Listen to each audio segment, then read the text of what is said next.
How many of you have heard the word buiatu? My girlfriend has. No one else has heard buiatu? Oh, Brett and Amber have. Outstanding. So 3 people have. Well, we're going to leave here tonight all knowing what that word means. I'm going to write this word on the board for you because it's spelt a very unique way.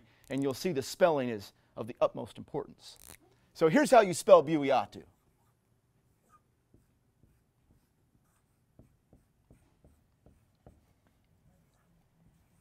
Buiatu. Now, for those of you that did not raise your hand, that's okay, because I made this word up. And so, of course, you haven't heard of it. Can you spell it? 'Cause it's hard. Yes, buiatu is spelled B-U-I-Y-A-T-A-O-O. But don't worry, because this is an acronym, and so you will remember this word for the rest of your life.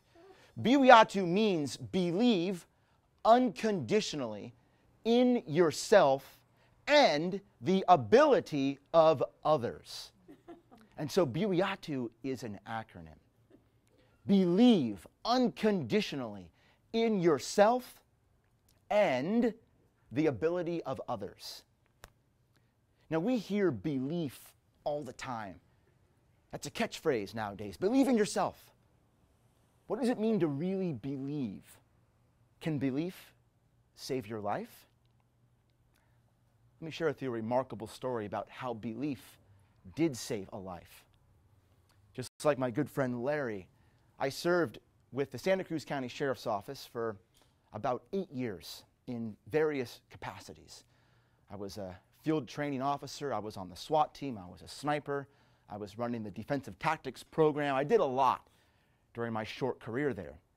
Of all the jobs I have, what I loved the most was teaching defensive tactics and physical fitness to the other deputies whom I worked with. Well, in 2004, I was in Denver, Colorado, and I was studying physical fitness with a good friend of mine, a mentor named Jeff Martone. And Jeff Martone is the founder of the CrossFit Kettlebell course. More on CrossFit later.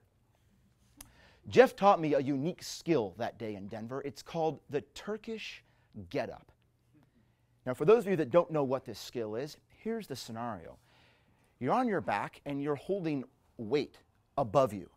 And you go from being on your back to standing straight up the entire time, keeping the weight overhead. It's an extremely demanding, very challenging skill. But with technique, it's amazing what you can accomplish. Well, when Jeff taught me that skill, I saw the real-world application for it. And I realized that that was a skill the sheriffs had to learn. And so as soon as I got back, we had a defensive tactics training day. And I taught that skill to every single deputy sheriff who I was working with. One of the deputies whom I taught that night, her name was Heather. Heather was a very brave, very strong, very courageous deputy sheriff. But a few days before our defensive tactics training day, something nearly tragic happened. In a remote part of the county, Heather pulled a car over. And during the course of that car stop, the driver of the car got out.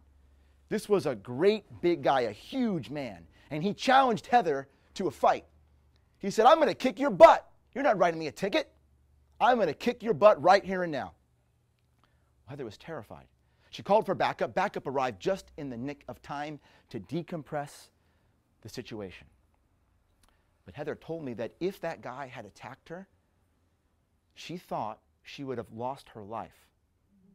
Not just the fight, but she thought she would have died that night. And so she said, "Greg, can you teach me a new move?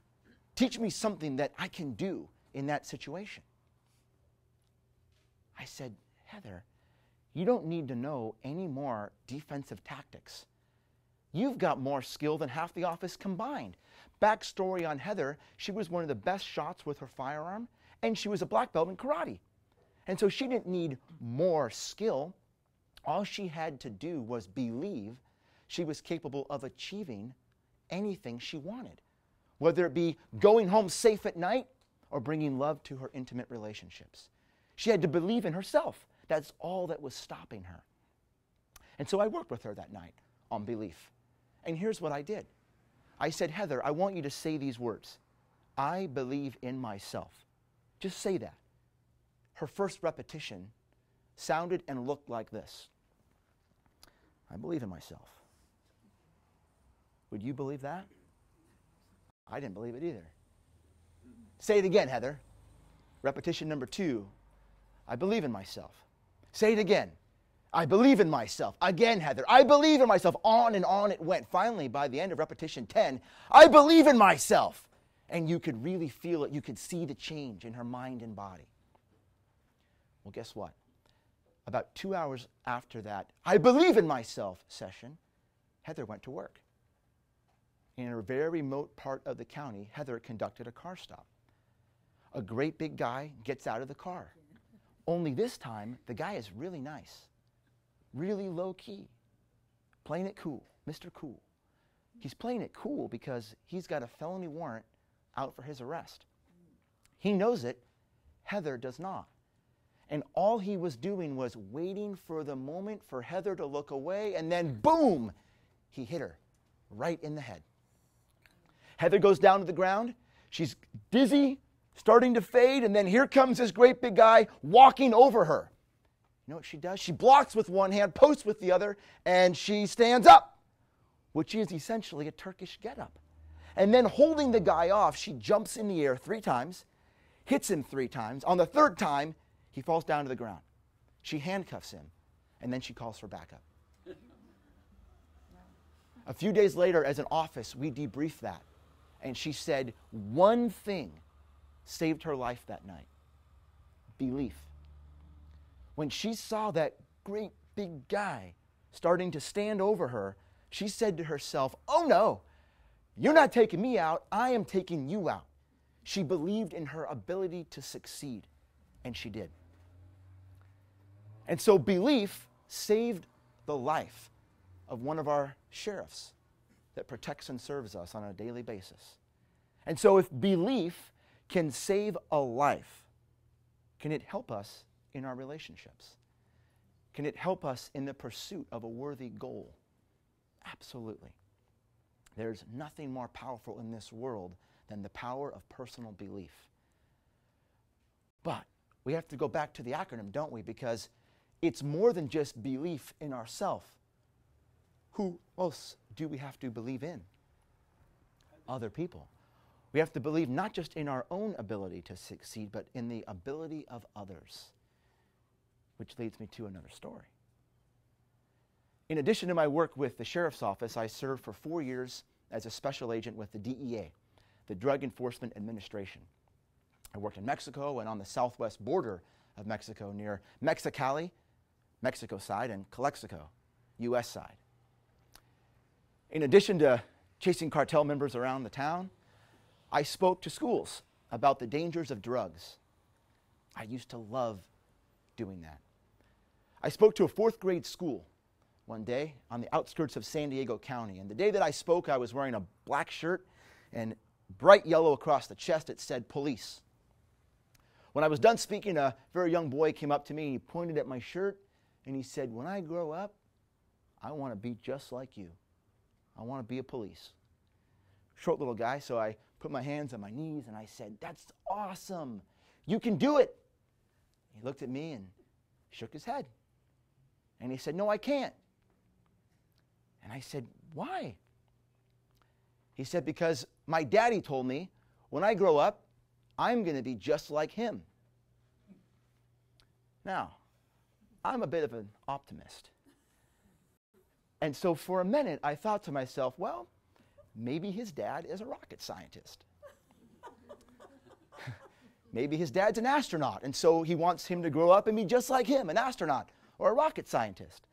But either way, it does beg the question, what does your dad do? And I asked him that.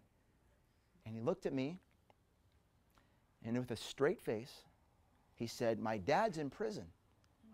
And he told me I'm going to grow up and be just like him. Shortly after that interaction, I resigned from the DEA because I realized I wasn't making an impact, wasn't making a difference. Because what good would it do if I was chasing cartel members through tunnels underneath two countries if that boy was going to grow up and be just like his dad, who was in prison for dealing drugs. It made me realize that that little boy had never heard these words, "I believe in you, son." I heard those words every day growing up. Every day, my dad told me, "I believe in you, Greg. You can do anything you want when you grow up." That little boy had never heard those words. So I gathered from that two lessons I want to share with you that I expand upon in my book. Two valuable lessons. One of them is this. When we go through the course of our day, we never know if that one little word of encouragement, that one kind gesture, we never know if that one word is the first word that someone hears that day, that week, that month, that year, or like that little boy from the outskirts of San Diego, that lifetime. You just never know the impact your words will have on another person. And in addition to that, in addition to the power and the respect we have to have for our words, it made me realize something else equally important. Sometimes that word of encouragement, that word of belief we need to hear the most, you know where it has to come? From within. As important as it is to give it away, to encourage, to love, to motivate others, sometimes we have to realize that we have to be a source of encouragement for ourselves as well. So right away, what we realize is, wow, our words are extremely powerful. What we say to another person is extremely powerful.